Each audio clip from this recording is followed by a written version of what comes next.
You've done the work. Integrated your shadow. Reclaimed your projections. Become whole. And now something strange is happening. Someone gets close and your body recoils. Not from them, from what they represent. Intimacy, the kind that requires you to be known. Carl Jung discovered that awakened people often develop a specific fear, not of love itself, but of being truly seen. And this fear masquerades as enlightened detachment when it's actually the last defense of an ego that refuses to surrender. If this terrifies you, stay with me. Let me ask you something you probably haven't admitted out loud. When was the last time you let someone really see you? Not the version you present, not the persona you've carefully curated, but the raw, unfiltered, messy reality of who you are beneath the spiritual awakening and the psychological insights. Most people who've done inner work pride themselves on being authentic. We say we've integrated our shadow. We claim we've transcended the ego. We believe we're open, available, ready for real connection. But then someone gets close. Really close. Close enough to see the parts we haven't fully integrated. The wounds we're still tender about. The fears we haven't completely resolved. And we run. Not obviously. Not dramatically. We just become unavailable. Busy. Focused on our growth. Our purpose. Our solitude. We tell ourselves we're protecting our peace. Maintaining our boundaries. Honoring our need for space. And all of that might be true. But underneath there's something else. Something Jung spent years studying in people who'd achieved psychological awakening. Terror. Pure primal terror of being truly known. Today, I'm going to share 5 reasons why awakened people often fear love more than unconscious people do. Not because we're more evolved, but because we have more to lose. And if you've been telling yourself you're just not meant for relationship, that you're too independent, too whole to need anyone, you might discover that what you call self-sufficiency is actually the most sophisticated defense mechanism you've ever constructed. Let's begin. Here's what nobody tells you about individuation. When you finally achieve internal integration, when you become whole after years of fragmentation, that wholeness feels precious, sacred, hard-won. You remember what it was like to be split, to project your missing pieces onto others, to lose yourself in relationships, to betray yourself for connection, and you vowed never to return to that state. Jung called this individuation, the process of becoming psychologically whole, of integrating shadow, of reclaiming projections, of establishing a solid sense of self independent of external validation. It's the work of a lifetime. And when you finally achieve it, it changes everything. But here's the paradox Jung understood. The more whole you become, the more terrified you become of losing that wholeness. An intimate relationship feels like the greatest threat to everything you've built. Think about it. You've spent years learning to be complete without needing anyone. You've integrated your anima or animus. You've stopped projecting. You've become self-sufficient emotionally, psychologically, spiritually. And now someone comes along who wants intimacy, real intimacy, the kind that requires vulnerability, the kind that asks you to open, to let someone into your carefully constructed inner world. And every cell in your body screams, no, I've worked too hard to be whole. I can't risk losing myself again. One woman Jung worked with described this perfectly. She'd done years of inner work. Therapy, shadow integration, spiritual practice. She'd become whole, independent, self-contained. Then she met someone who genuinely saw her. Not her persona. Her. And instead of feeling excited, she felt terrified. She told Jung, I keep finding reasons to push him away. He's too needy, too available, too interested. But the truth is, I'm terrified that if I let him in, I'll lose the self I've worked so hard to build. I'll become dependent again. I'll sacrifice my wholeness for connection. Jung's response was direct. You're not afraid of losing yourself. You're afraid of discovering that wholeness doesn't mean isolation. The ego wants you to believe that being whole means being separate, but true individuation includes the capacity for intimacy, Without dissolution, what you're protecting isn't your wholeness. It's your isolation disguised as wholeness. This hit her hard, because she'd been using her inner work as armor, her wholeness as a wall, her self-sufficiency as a reason to never risk being vulnerable again. She wasn't protecting her growth. She was protecting herself from the final stage of growth, the one where you discover that being whole includes the capacity to merge without losing yourself. This is the first reason awakened people fear love. We've mistaken isolation for individuation. We've confused self-sufficiency with wholeness. We've made our independence so sacred that intimacy feels like a threat rather than an evolution. You're not afraid of love.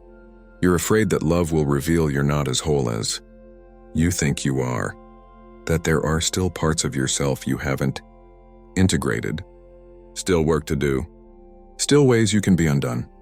And you'd rather stay safe in your completed inner work than risk discovering you're still in process. Here's something most people don't realize about spiritual awakening. It gives you a new identity to hide behind. Before awakening, you hid behind your persona, your roles, your accomplishments, your performance of normalcy. After awakening, you hide behind your enlightenment, your consciousness, your integration, your transcendence. The mask changed, but you're still wearing a mask. Jung understood this deeply.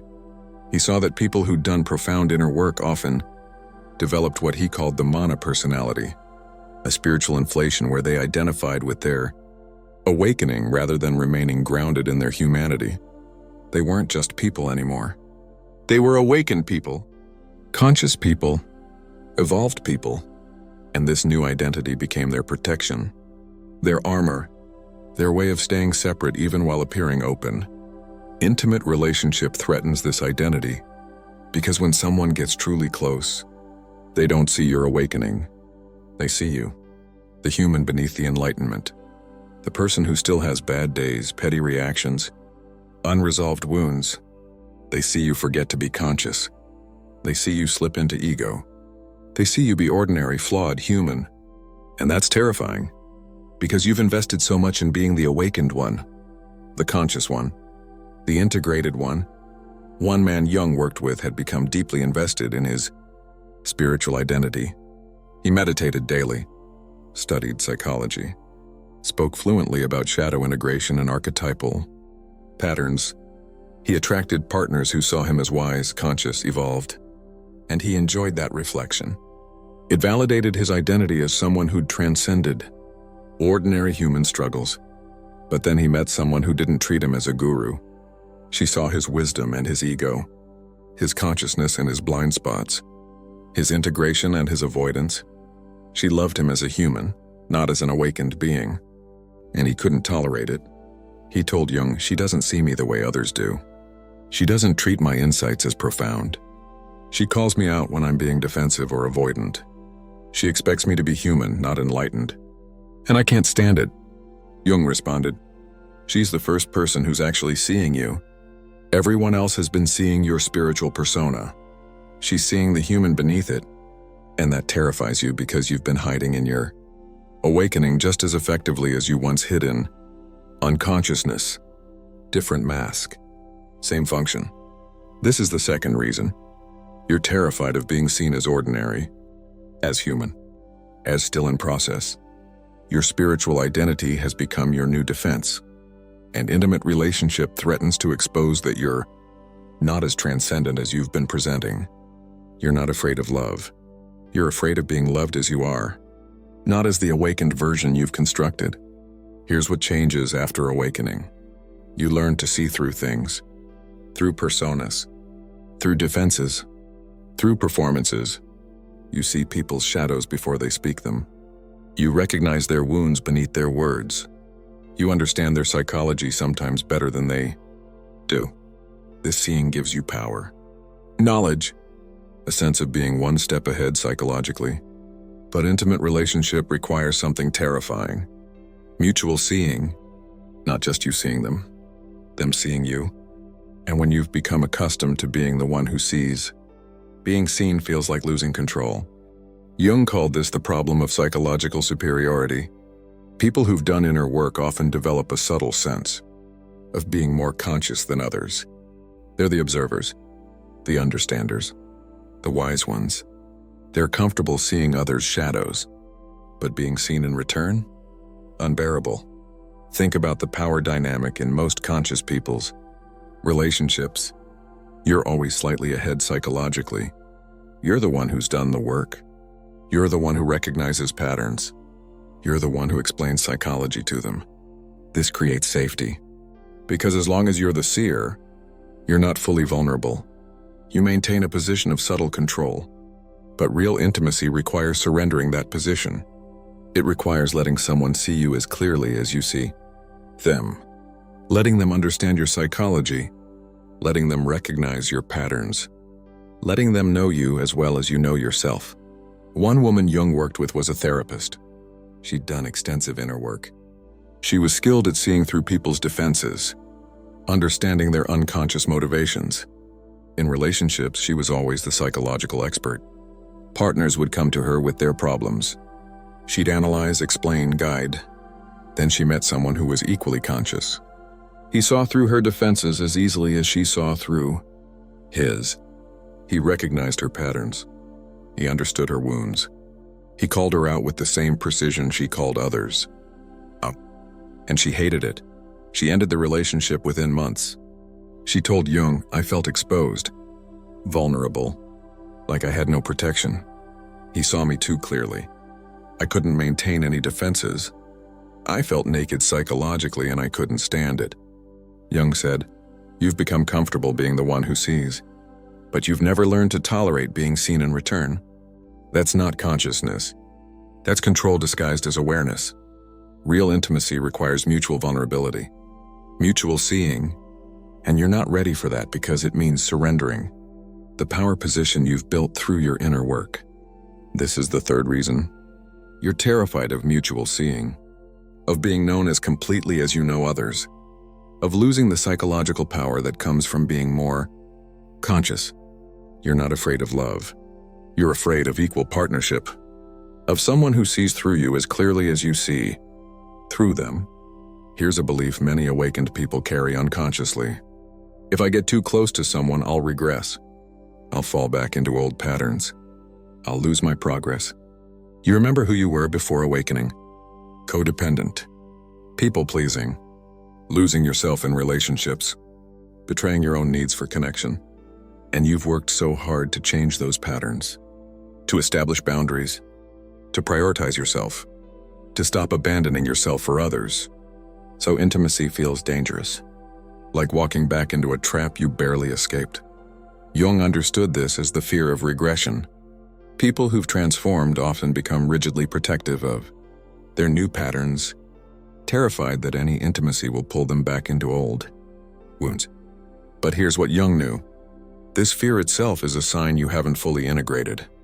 Because true integration includes the capacity to be intimate without losing yourself. If you're still afraid that closeness will undo your work, you haven't completed the work. You've just built better walls. One man Jung worked with had a history of codependency. He'd lost himself completely in past relationships, abandoned his needs, sacrificed his identity. Through therapy, he'd rebuilt himself, established boundaries, learned to prioritize his own needs, became independent, self-sufficient, whole. But then he refused all intimacy. He'd date casually but never let anyone close. He'd end relationships before they became serious. He'd maintain emotional distance as a rule. He told Jung, "I can't risk getting too close. Last time I did, I lost myself completely. I'm not going back there." Jung challenged him. "You're not protecting yourself. You're still operating from the wound." True healing doesn't mean never being vulnerable again. It means being able to be vulnerable without abandoning yourself. You haven't transcended codependency. You've just swung to the opposite extreme. And that's still being controlled by the original wound. This is the fourth reason. You're terrified that intimacy will undo your transformation. That getting close will pull you back into old patterns. But that fear is evidence you haven't fully healed. Because healing includes the capacity for intimacy without regression. You're not afraid of love. You're afraid you're not as healed as you think you are, and love would expose that. Here's the deepest truth, and it's the one most conscious people refuse to look at. Underneath all the spiritual work, underneath all the shadow integration, underneath all the talk about wholeness and self-sufficiency, there's often a core wound that hasn't been touched. The belief that if someone really knew you, they wouldn't love you. You've done the work to become whole, to integrate your shadow, to reclaim your projections.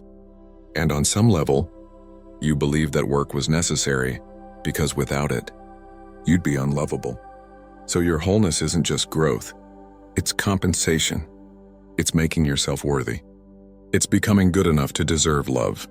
And if someone gets close enough to see that you're still flawed, still human, still in process, they'll discover the truth. You're not actually lovable. You've just gotten really good at hiding that fact. Jung called this the secret conviction of unworthiness.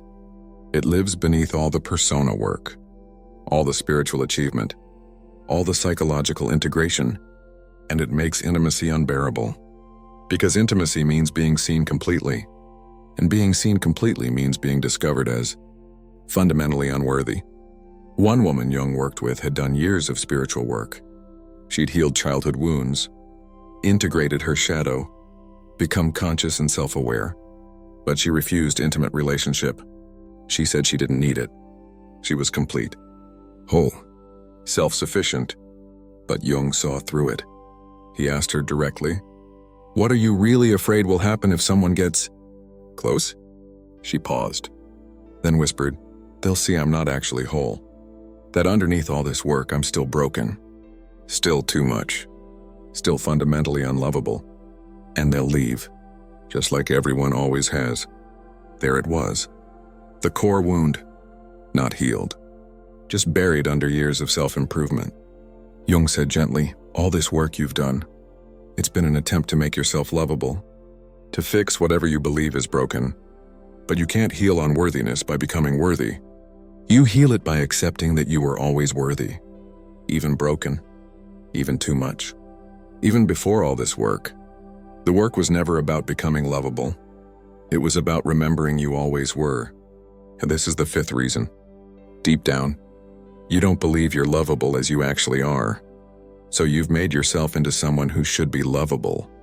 And intimacy threatens to reveal that the wound is still there. You're not afraid of love. You're afraid of being discovered as unworthy of it. If you've recognized yourself in these 5 reasons, please hear this. You're not broken for fearing love after awakening. You're human. Intimacy is terrifying. Not because you're not whole enough, but because you are becoming whole. And wholeness includes vulnerability, includes being seen, includes risking yourself. The fear of losing your wholeness means you're still identifying wholeness with isolation. True wholeness includes intimacy. The fear of being seen as ordinary means you're still hiding behind spiritual identity. True awakening includes being human. The fear of mutual seeing means you're still holding on to psychological control. True consciousness includes equal vulnerability. The fear of regression means you're still operating from wounding. True healing includes the capacity for intimacy without losing yourself. The fear of being unlovable means you're still trying to earn worth. True integration includes accepting you were always worthy. Carl Jung never said awakened people should avoid intimacy. He said intimacy is the final test of integration. The place where you discover whether your wholeness is real or just another defense. If you can be intimate without losing yourself, you're whole. If you must remain isolated to feel whole, you're still protecting a wound. The path isn't backward into unconscious merging, but it's also not forward into permanent isolation. It's toward conscious intimacy, where 2 whole people choose vulnerability, choose to be known, choose to risk themselves for connection. That's not a loss of consciousness. That's consciousness in action. You've done the work to become whole. Now the work is learning to be whole with someone, to maintain yourself while merging, to be independent while interdependent. That's terrifying, because it requires surrendering the safety of isolation, the protection of self-sufficiency, the armor of spiritual identity. But that's also what makes it real. What makes it growth? What makes it the final stage of individuation? Jung wrote, "The meeting of two personalities is like the contact of two chemical substances. If there is any reaction, both are transformed. You're afraid of that transformation, afraid of being changed, afraid of discovering you're still in process. But transformation isn't regression. Change isn't loss. Being affected by someone doesn't mean losing yourself. It means you were never as complete as you thought. And that's not a problem. That's the point. You're not meant to finish growing. You're meant to keep evolving. An intimate relationship is one of the most powerful catalysts for that evolution.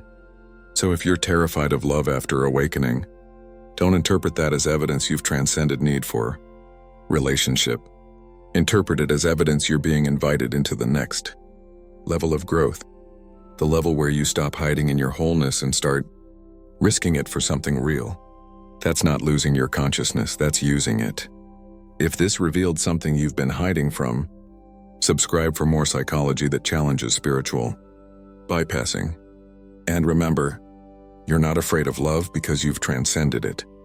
You're afraid because love is the final teacher, the one that reveals whether your awakening is real or just another way of staying safe.